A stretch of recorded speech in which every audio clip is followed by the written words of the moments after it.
Good morning dear students. आज का पाठ कथा सिंधु में से यानी नॉनीटेल में से गदल। इस कहानी का लेखक है, कहानीकार है रंगे राघव जी। आधुनिक हिंदी के कहानीकारों में रंगे राघव एक सशक्त हस्ताक्षर है। उनका जन्म राजस्थान के बरौली में सन 1923 में हुआ था। उनका असली नाम तिरुमल्ले नामबकम वीर राघवाचार्य था। देवदासी, समुद्र के फें, जीवन के दाने, अधूरी मूरत आपके प्रमुख रचनाएं हैं। मात्र 39 वर्ष के जिए अपने जीवन में उन्होंने कालजयी रचनाएं रची। उन्होंने आगरा के सेंट जॉन्स कॉलेज से एमए किया था और आगरा विश्वविद्यालय से गुरु गोरखनाथ और उनका समय विषय पर पीएचडी। कब तक पुकारूं उनका प्रसिद्ध उपन्यास है। मुर्दों का टीला सिंधु घाटी सभ्यता को विषय वस्तु बनाकर लिखा गया उपन्यास। मात्र 13 वर्ष की आयु में उन्होंने लिखना शुरू कर दिया था। उनकी प्रथम कहानी देवोत्थान सेंट जॉन्स कॉलेज की पत्रिका में प्रकाशित हुई थी और परमेश्वर, ऊंट की करवट, भय, जाति और पेशा, गदल आदि अनेकों कहानियां उन्होंने लिखी। उनके चरित्र आगरा, भरतपुर क्षेत्र के भौगोलिक और सामाजिक परिवेश और खासकर ग्रामीण परिवेश को लेकर चलते हैं, जो कि जिजीविषा और संघर्ष से भरे हुए हैं। अपने अल्प जीवन काल में उन्होंने स्वतंत्रता आंदोलन, विश्व युद्ध, बंगाल के भीषण अकाल, भारत छोड़ो आंदोलन, स्वतंत्रता प्राप्ति, हिंदू मुस्लिम दंगे और देश का बंटवारा जैसी घटनाएं देखी। इन सभी घटनाओं का स्पष्ट प्रभाव उनकी रचनाओं पर देखा जा सकता है। गदल एक ग्रामीण स्त्री है। कहानी को पूरा पढ़ने के बाद उसका जो चरित्र सामने आता है वह हमें विस्मित कर देता है। कहानी की भाषा हाथरस अलीगढ़ क्षेत्र की ठेठ ग्रामीण भाषा है। इस क्षेत्र का व्यक्ति स्वतः ही कहानी से जुड़ जाता है। गदल एक पहाड़ी विधवा नारी थी, गुजर जाति की है। डोडी उसका देवर है, लेकिन अपने कुल की परंपरा के अनुसार गदल से विवाह नहीं किए। लगभग 50 वर्ष की आयु में पति की मृत्यु के बाद बड़े पूरे कुनबे, 2 बेटे, बहू, नाती पोतों, बेटियों वाले होकर भी गदल दूसरे गांव के दूसरी जाति के विदुर मौनी के साथ रहने लगी। मौनी के भी पत्नी मर चुकी होती है, जिससे परिवार और गांव में हड़कंप मच जाता है। वह लगभग 50 वर्षीय थी और उसका रंग घोरा होने पर भी आयु के धुंधले में अब मैला दिखने लगा था। उसको देखकर लगता था कि वह फुर्तीली थी। जीवन भर कठोर मेहनत करने से गठन के ढीले पड़ने पर भी उसकी फुर्ती अभी भी मौजूद थी। और गदल ऐसी नारी थी जो जाति पाति के दबाव की परवाह नहीं की। डोडी जो है, डोडी गदल का देवर है, उसके पति गुन्ना का सगा भाई। बहू थी, बच्चे भी हुए, सब मर गए। डोडी के अपनी जगह अकेला रह गया। उसने फिर से ब्याह नहीं किया। गदल ही के चूल्हे पर खाता रहा। कमा कर लाता तो उसी को दे देता, उसी के बच्चों को अपना समझता। लेकिन गदल तो दूसरे गांव के दूसरी जाति के मौनी के साथ रहने लगती है। घर वालों ने इसका विरोध करते हैं। पुत्र निहाल उसको बहुत बार बांध कर ले आते हैं, लेकिन वो सुनती नहीं। उसे घर वालों को खूब गालियाँ भी सुना देती है।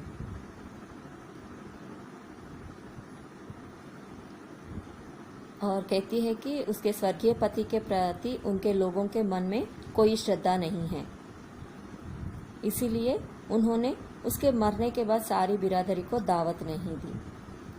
सरकार की आज्ञा के अनुसार केवल 25 आदमियों को खिलाया। डोडी गदल से कहता है, सब चले जाते हैं, एक दिन तेरी देवरानी चली गई, फिर एक एक करके तेरे भतीजे भी चले गए, भैया भी चला गया, पर तू जैसी गई वैसे तो कोई भी नहीं गया। जग हंसता है, जानती है। यहाँ हमें पता चलता है कि गदल क्यों नाराज है। गदल के कारण ही डोडी ने दूसरे विवाह नहीं किया, परंतु जब पति के मरने के बाद बहू बेटों के द्वारा आंखें दिखाने पर भी जब डोडी कुछ नहीं कहता, तब टेस खाकर गदल उसे छोड़कर चली जाती है। वह डोडी से कहती है, खायर, भैया तेरा मरा और कारज किया बेटे ने, और फिर जब सब हो गया तब तू मुझे रखकर घर नहीं बसा सकता था। फिर दूसरे दिन सवेरे गदल फिर से मौनी के घर चले जाती है। मौनी की भाभी ने व्यंग्य करते हैं, गदल ने उसका मुंह तोड़ जवाब दे देते हैं। मौनी ने सवाल किया तो उसको साफ साफ बता दिया, कहा कि वह अलग रहेगी।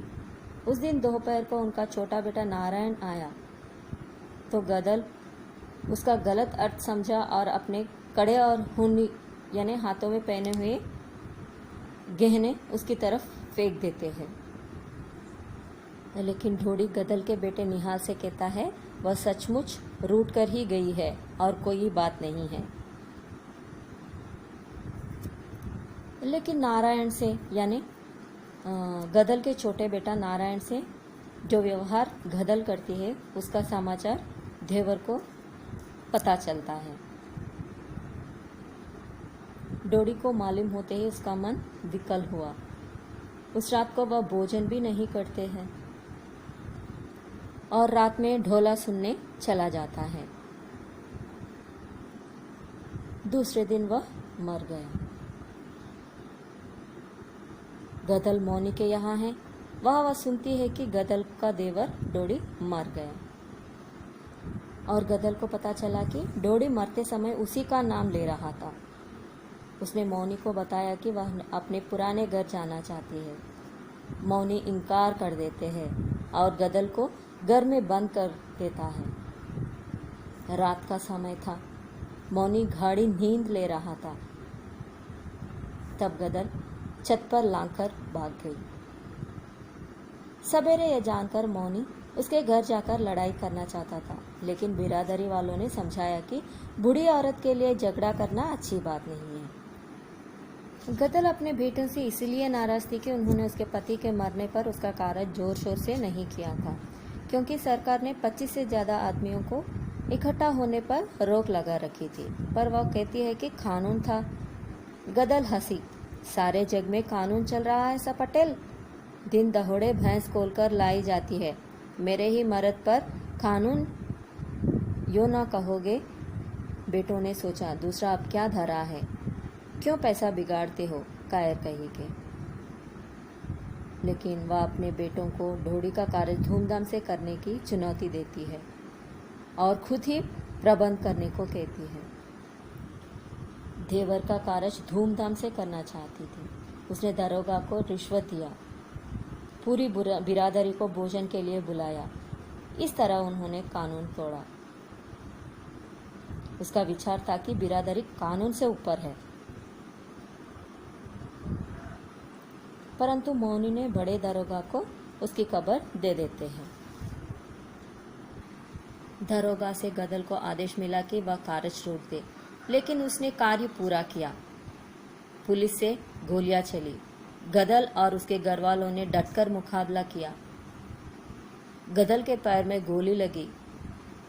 मरने से पहले गदल ने दरोगा से अपनी संतुष्टि व्यक्त की, कार्य पूरा हो गया है, डोडी की आत्मा को शांति मिल गई है। गदल कहानी पढ़कर हम हतप्रभ से रह जाते हैं। गदल का अपने देवर डोडी के प्रति प्रेम भाव उभर कर सामने आता है। उसी की उपेक्षा से नाराज होकर वह चली जाती है, परंतु डोडी भी गदल के जाने के बाद एक दिन भी नहीं रह पाता। ग्रामीण परिवेश की साधारण स्त्री की असाधारण कहानी है गदल। गदल का चरित्र अनोखा है, प्रेम, आत्मसम्मान और अहम से भरा हुआ। उसके प्रेम में कुछ भी नैतिक अनैतिक नहीं है, वह तो बस प्रेम है। गदल कहानी के माध्यम से रंगे राघव जी हमसे यही कहना चाह रहे थे।